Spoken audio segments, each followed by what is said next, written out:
Everyone, welcome back to the channel. Today we're going to be talking about something special, the best movies of every year for the last decade.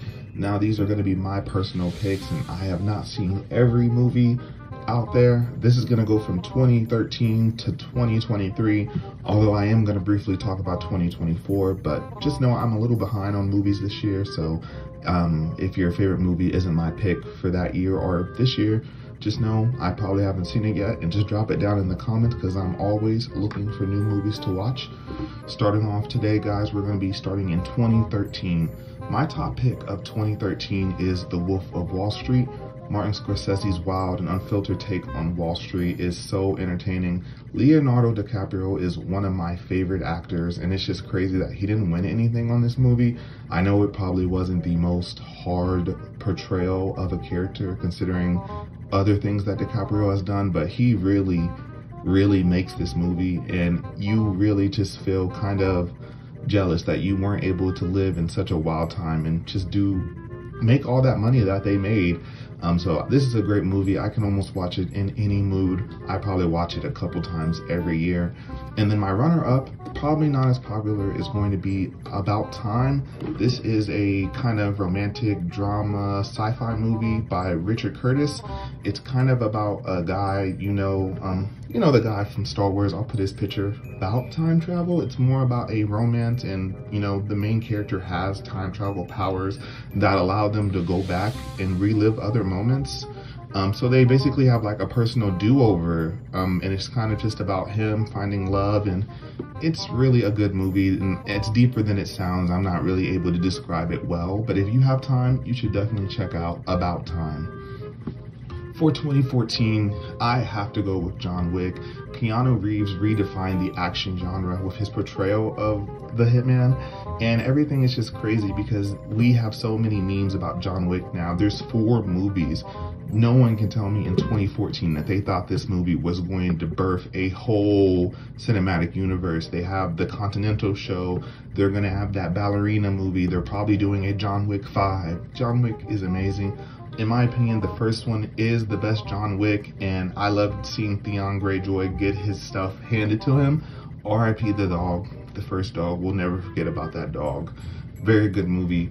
And then for my runner-up, I have to go with The Hobbit Battle of Five Armies. Okay, this is probably the worst Lord of the Rings Middle-earth movie, but I still enjoy it more than some of the other things that came out in 2014.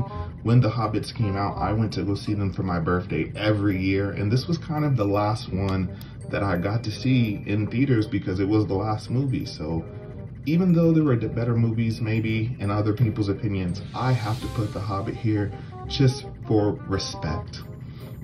And it's 2024. Watch this and then watch The Rings of Power show, and you tell me which one's better. Okay, that's what I thought. For 2015, we have to go with Inside Out. I liked Inside Out, I want to say way before it got super popular.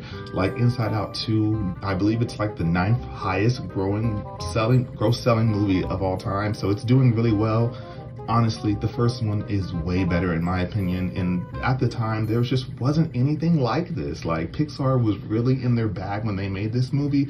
Amy Poehler is my favorite. I love Parks and Rec. The whole cast is just hilarious.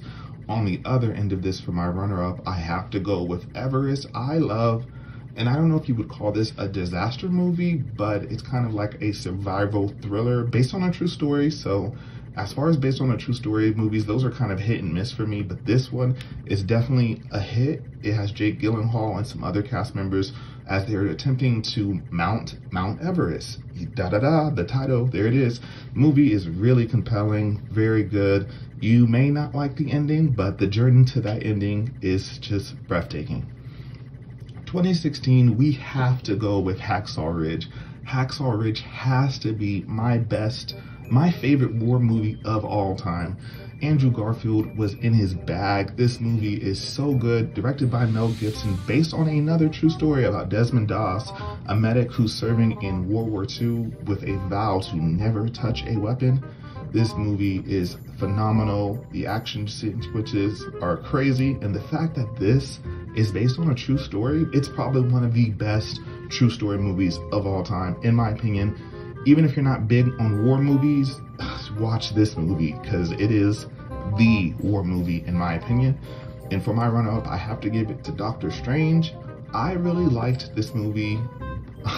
I know I keep saying this, but I feel like a lot of people didn't like this movie at the time. And I liked it. It was really Marvel's first dive into the mystical side of the MCU.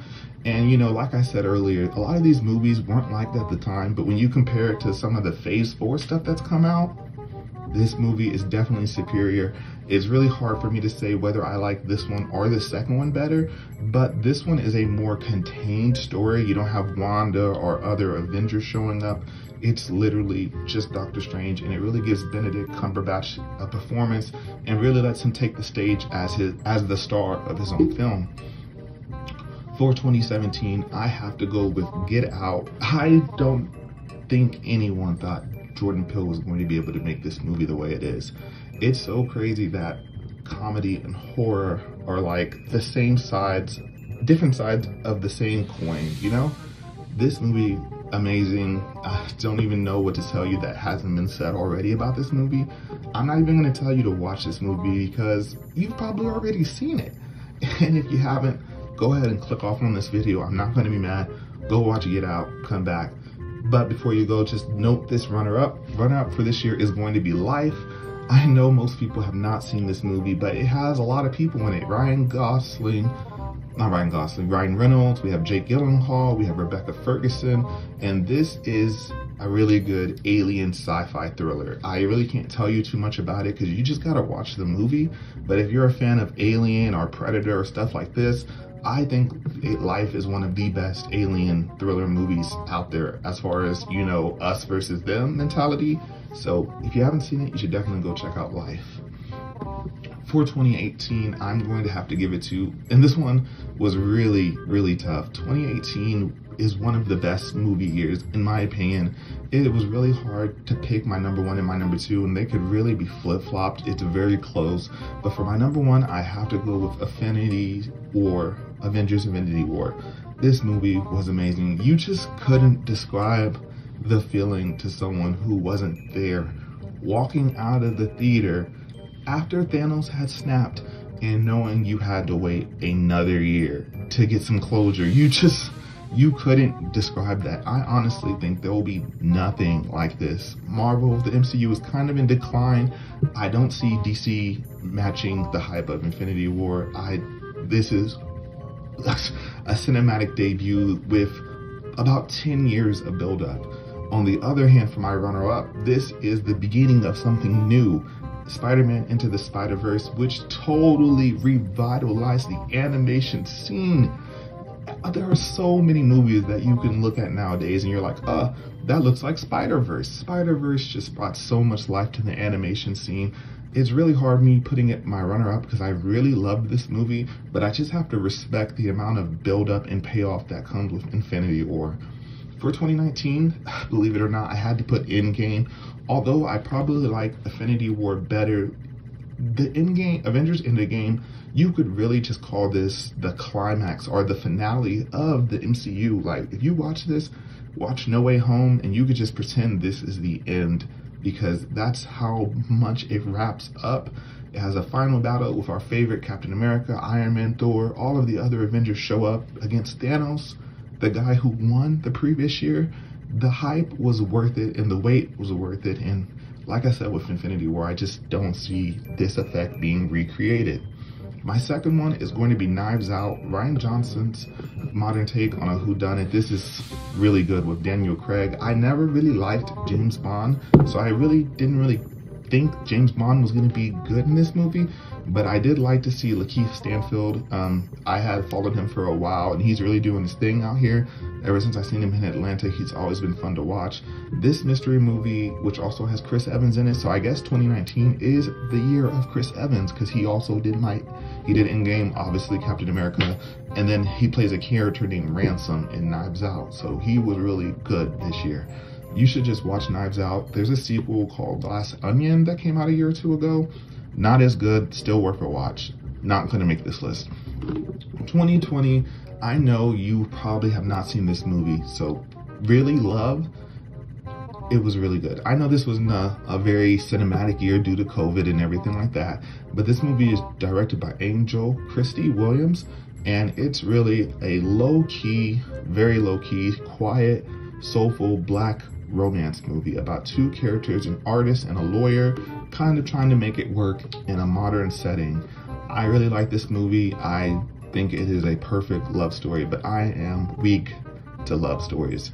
If you hadn't noticed with About Time, I am weak to love stories. So this movie's really good. Not really many black love stories that don't involve abuse, drugs, or cheating or something like that. This is a good movie. My runner-up is completely different. I have to give this to Demon Slayer Mugen Train, based off of the popular anime Demon Slayer. I'm sure you've heard of it. Beautiful animation, miss much, but this movie was so crazy. Andrew Garfield lied for about 2 years saying that he wasn't gonna be in this movie, and there he was. There he was. You cannot imagine the feeling in theater watching Andrew Garfield jump out of that portal, or watching Tobey Maguire appear, and then seeing all three of them fight Green Goblin, Dr. Octopus, Sandman. This is just a nostalgia cinematic masterpiece, 20 years in the making. Kind of like we're never going to get something like Infinity War or Endgame. Even if we get another movie with these three Spider-Men, it's not going to recapture the feeling that was portrayed in this movie. It just can't be recreated. Not to say I don't want to see that movie. For my runner-up this year, we got to go with The Harder They Fall. This is a modern Western, not really modern, but it kind of reinvents that genre with a kind of a twist. Lots of stars in here. Zazie Beetz, Jonathan Majors before he got canceled, Idris Elba, Regina, I forget her last name, but she plays Huey and Riley in the Boondocks. She's in a lot of stuff. But this movie is pretty good. I really can't tell you too much. It's a black Western, black as in most of the cast members are black, and it's just got a lot of swag to it. It also has Lakeith Stanfield in this movie. It's killer soundtrack, action, charisma. On Netflix, definitely worth a watch if you haven't seen it. For 2022, I have to give this to Intergalactic, Kid Cudi's animated movie with, I mean, it was really, it's hard to say, it's kind of a Kid Cudi movie, but it was directed by Fletcher Moles with a lot of Kid Cudi vibes, music. This is also another black love story, although it is animated, and it is a beautifully animated movie. Definitely can catch it on Amazon. And for my runner-up, this is going to be Scream 2022, or you might call it Scream 5. I would just call it Scream 5. For our runner-up of 2022, I had to go with Scream 2022, which you may also know as Scream 5. This was the first Scream movie I had ever sat down and watched. I knew a little bit about the first movie due to, you know, cultural osmosis and scary movie spoofs, but this movie was so good. I had to go back and watch the older ones just to see what all the hype was. And even after seeing all of the Scream movies, I feel like this is probably my favorite one still to this day. I can't think of, I mean, you know, number one's okay, you know, it's the first one, you have to pay respect to that. But I mean, 2, 3, and 4, they're not really in the conversation. 6 isn't as good, so you really have Scream 1 or 5, and this was my first one, so I'm gonna say probably bias, but this is the best Scream movie in my opinion, and it's not a bad place to start. You might be in a little bit in the dark, but it was, as they call it, a requel, where they kind of rebooted the franchise, and they're going to be doing that again. Unfortunately, I was hoping for a trilogy with these new characters, but we are not going to get that. Next up for 2023, I have to continue that Spider-Verse vibe and go with Spider-Man Across the Spider-Verse. Although this one isn't as good as the first one, the animation is beautiful. Better a little bit in that, although I do prefer the first Spider-Man. At this point, I am getting a little multiversed out, but it is still cool seeing all of those Spider-Man variants. And it kind of goes from 0 to 100, whereas the first movie was more of a, you know, we had variants coming to our Earth, and we had a kind of a, you know, not low stakes, but, you know, we weren't multiverse hopping to, you know, the Spot is a real big villain. I really love this movie, and it really continues a lot of the themes from the first movie, and I am just sick that we're gonna have to wait for forever to get the next movie Beyond the Spider-Verse. For my runner-up, I have to go with Air, which tells the true story of Nike's partnership with Michael Jordan. I guess I am a fan of movies mimicking real life, but this is a really good movie. And it just has Ben Affleck, and I'm going to put them up on the screen, and it really has a run-up is Air, which tells the true story of Nike's partnership with Michael Jordan and how it changed everything after that happened. It has a lot of good actors in here. Ben Affleck. It's also going to have a good story that really keeps you engaged, and I feel like this story was really good, especially considering it was a true story. I have to put it here, and if you haven't seen it, I believe it's on Prime Video. Definitely worth a watch. That really concludes our list for the last decade, guys, but I did promise to go ahead and give you 2024. Like I said, I haven't seen a lot this year, but I am going to have to give my favorite movie of the year so far for Rebel Ridge. Basically, this is super good. It's, a lot of people will call it a modern retelling of Rambo, but honestly, I think it's really good. About racism isn't what it really is about, but you know, there's a little bit of bias going on. A guy is really just trying to get his cousin out of jail, and the situation just escalates. You've got to watch it. It's really hard to explain, but definitely one of the best Netflix debut movies. And the actor is going to be playing John Green Lantern in DC, so I wasn't really excited about the pick, but after I saw this movie, I am actually much more amped for the Green Lantern movie that's coming up. And for my runner-up, I have to give it to the Kaiju's Godzilla Kong, The New Empire. Super good. Although I feel like it doesn't really stick in my mind because it's kind of a big blur. It wasn't really much of a story, but when you tune into a movie like this, you're not really here for the story or the humans. You're here for the battles, the effects, and maybe a little bit of lore along the way. Seeing Kong and Godzilla fight on the pyramids is really all you need to hear to bring you into this movie. So that's my list, the best and the runner-up films of the last decade. It's been an incredible journey the last decade of cinema. Let me know what you guys want to see next and what your favorite movies were this last decade. If there's anything you want me to check, I'd love to watch them. I'm always looking for something new. If you want to see more content like this, don't forget to like, subscribe, and hit the notification bell for more content. Thanks for watching. I'll see you next time. Peace. Bird magic or something. But if I leave, the fans still gonna love me, man?